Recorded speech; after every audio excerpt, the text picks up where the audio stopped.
नमस्कार आप सभी को। हमारा YouTube channel Ayush health official में एक बार फिर आप सभी का हार्दिक स्वागत है। आज के विषय में मैं कुछ महत्वपूर्ण दवाइयों के बारे में बात करूंगा। ऐसी दवाई जो हम लोगों के पास या जो भी ग्रामीण चिकित्सक हैं या जो भी प्रैक्टिस करते हैं उनके पास ये दवाई का होना बहुत ज़रूरी है। ये दवाइयाँ हमारे जीवन के अंदर रोज़मर्रा की दवाई है, ये हमेशा प्रयोग आने वाली दवाई है। तो कुछ दवाई के बारे में बताऊंगा जिसको आप सीखें और इसको समझें। इसके लिए आपको वीडियो को पूरा देखना होगा। जैसे फेनिरामिन, ये कंपोजिशन नेम है फेनिरामिन मेलिएट, ये इसका ब्रांड नेम हुआ एविल।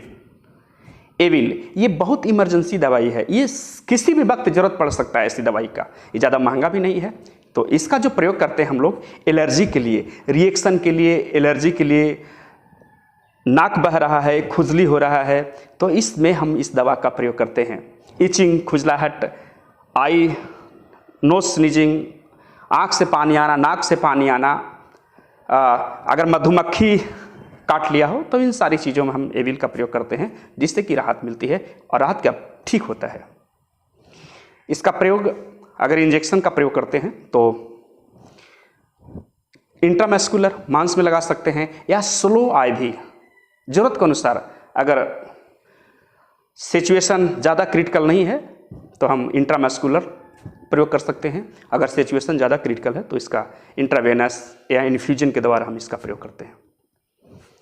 इसका टैबलेट भी मौजूद है, एविल 25 mg, एविल 50 mg। तो ज़रूरत के अनुसार इसका प्रयोग करते हैं। ये इमरजेंसी दवाई है, इसको किसी वक्त किसी को भी ज़रूरत पड़ सकती है। जैसे कोई खाना खा रहा है, फूड पॉइजनिंग हो गया, फूड एलर्जी हो गया, तो उसमें भी इस प्रकार की दवा का हम लोग प्रयोग करते हैं।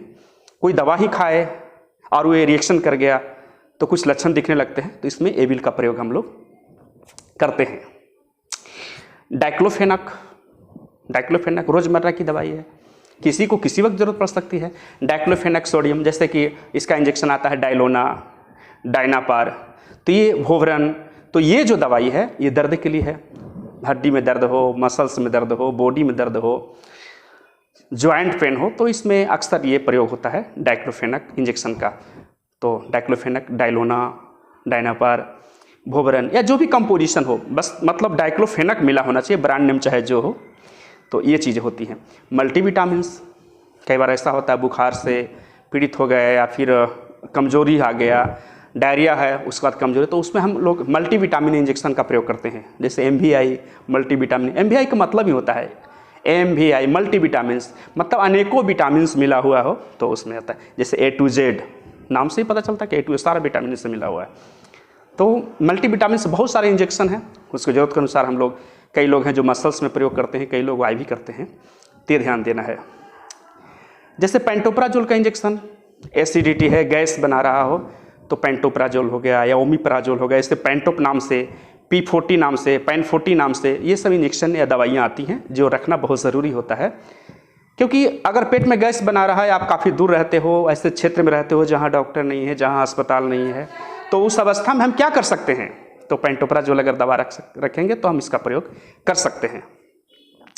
ओंडेस्टान वोमिटिंग की दवाई है, जी मचलना, सर चकराना, वोमिटिंग होना, उल्टी होना, तो इसमें ओंडेस्टान का प्रयोग करते हैं। ये ओंडेम नाम से भी आता है, ओंडेम हो गया, या इसके साथ डोमपेरिडोन कंपोजिशन की भी दवाइयाँ हैं, इसको भी हम प्रयोग कर सकते हैं वोमिटिंग के लिए।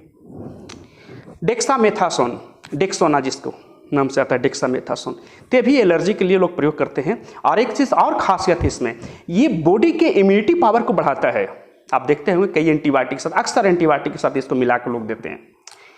तो जिसका बॉडी का इम्यूनिटी पावर कम रहेगा तो वो दवाइयाँ हो सकता है रिएक्शन करे, तो जैसे उसका डेक्सोना का प्रयोग करते हैं तो बॉडी के इम्यूनिटी पावर को ये बढ़ाता है। तो ये बहुत इंपॉर्टेंट दवाइयाँ हैं और सभी लोग इसका प्रयोग करते हैं। तो ये एलर्जी के लिए भी आता है। अस्थमा, हफनी अगर किसी को है तो इसमें भी प्रयोग इस डेक्सोना को करते हैं। एट्रोपिन ये बहुत बड़ी दवा है, बहुत बढ़िया दवाई है। ये पॉइजनिंग केस में जैसे हार्ट बीट स्लो हो गया, पल्स रेट बिल्कुल स्लो हो गया, तो उस अवस्था में देने के बाद ये हार्ट बीट को तेज करता है, नॉर्मल करता है और सिचुएशन को हद तक ठीक करता है। समझ गए। तो ब्रोडकार्डियल है ये, और इसमें खास करके जो हृदय का जो गति है, दिल का जो गति है, वो स्लो हो जाने पर इसको अगर हम यूज़ करते हैं तो नॉर्मली होता है। पल्स रेट अगर डाउन है तो वो ठीक करता है। तो कुछ दवाइयाँ ऐसे हैं। तो इन सारी दवाओं को अगर आप रखेंगे पास में तो बहुत कुछ हमेशा प्रयोग में कर करके आप इस अपने आप को सुरक्षित कर सकते हैं।